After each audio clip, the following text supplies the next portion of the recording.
Any NFL player who can remain a superstar for 7+ years deserves a round of applause.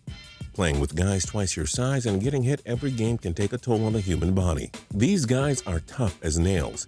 However, nothing lasts forever, and NFL superstardom is no exception to this rule. I'm Justin Fraction, and today we dive into 10 NFL stars who are no longer superstars.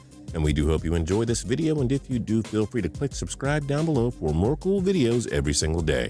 Number 10, Frank Gore. Gore is one of the most durable running backs we've seen. 1,000 rushing yards all but 2 years from 2006 to 16. At first glance, Gore's 1,025 yards and 4 touchdowns in 2016 suggest he has plenty left. But for the second straight year, Gore failed to average 4 yards per carry. The Colts are still feeding him the ball over 250 times a season, but it's clear Gore is no longer the big-time game changer he was in San Francisco all those years. He's not averaging much per carry, and coming off his age 33 season, you have to expect Father Time to finally catch up with Gore. Number 9, Jason Witten. It doesn't seem that long ago when folks called Witten the best tight end in football not named Tony Gonzalez. Witten was named to 10 Pro Bowls from 2004 to 14, with 4 1,000-yard seasons under his belt. But over the years, Witten has been more of a safety blanket than the Dallas Cowboys' best pass catcher. His 64 catches and 703 receiving yards in 2014 were Witten's worst since his rookie year in 2003. Those numbers barely increased, with 77 receptions for 713 yards in 2015. In 2016, he caught 69 passes for 673 yards in his age 34 season. He's simply no longer the unstoppable force he once was. Number 8, Mario Williams. A 4-time Pro Bowler, Williams racked up 5 seasons of double-digit sacks from 2007 to 14 as a member of the Texans and Buffalo Bills. But ever since his career best, 14.5 sacks in 2014, things have gone downhill. Williams had just 5 sacks in 2015 and was released by the Bills. He tried reviving his career with the Miami Dolphins in 2016, but had just 1.5 sacks. Now on the wrong side of 30, we can only assume Williams is closer to retirement than posting double-digit sacks at this point in his career. Number 7, Deshaun Jackson. Jackson appears to be past his playing prime at this point.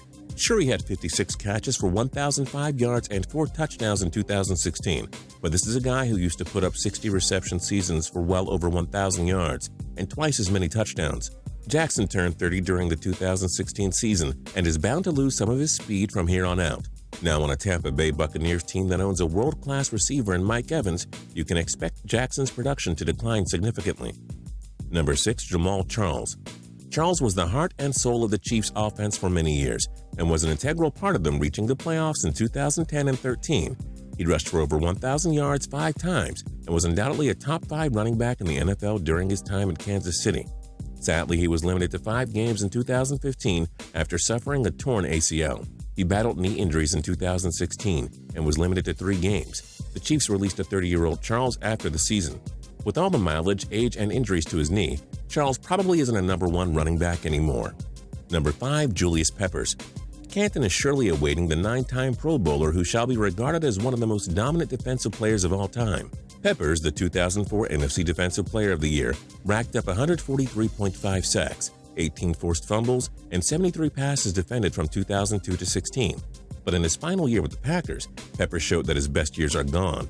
As a 36-year-old, he had 7.5 sacks, a bit of a cry from the 10.5 he had the year before.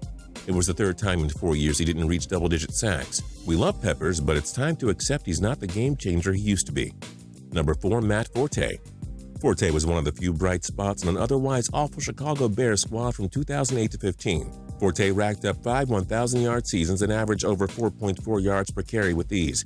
But there's a reason the Bears didn't bring him back after the 2015 season.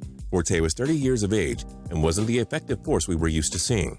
His 2016 season with the New York Jets was also a disappointment. Forte only had 813 yards, the lowest of his career. His 3.7 yards per carry were far below his career average of 4.2. A running back on the wrong side of 30 is rarely a true number 1 carrier.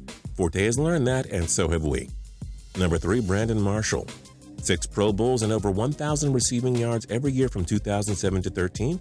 We're pretty sure Marshall will be enshrined in the Pro Football Hall of Fame. That being said, it's time to accept that B. Marsh isn't a superstar anymore. His first year with the New York Jets in 2015 was a mega success. 109 catches, 1,502 yards, and 14 touchdowns. But 2016 was a colossal letdown, as Marshall caught just 59 passes for 788 yards and 3 touchdowns. Not a great age 32 season for him. Marshall's body has too much mileage on it, and he's not able to use his speed and physicality on opposing corners as effectively. Number 2, Adrian Peterson. Peterson is the best running back of the 21st century so far, period, end of story. 7 Pro Bowls, the 2012 League MVP and Offensive Player of the Year awards, and 7 seasons of rushing for over 1,000 yards. As a 31-year-old, AP only played 3 games in 2016 because of a torn meniscus. Considering he rushed for 1,485 yards and 11 touchdowns in 2015, it seems wrong putting him here. But let's be real. Peterson is dealing with constant knee injuries. He's a running back over 30 years old, and he won't be capable of carrying the ball 200 times anymore. We've definitely seen the last of Peterson's prime as he nears the end of his career. And number 1, Darrelle Revis.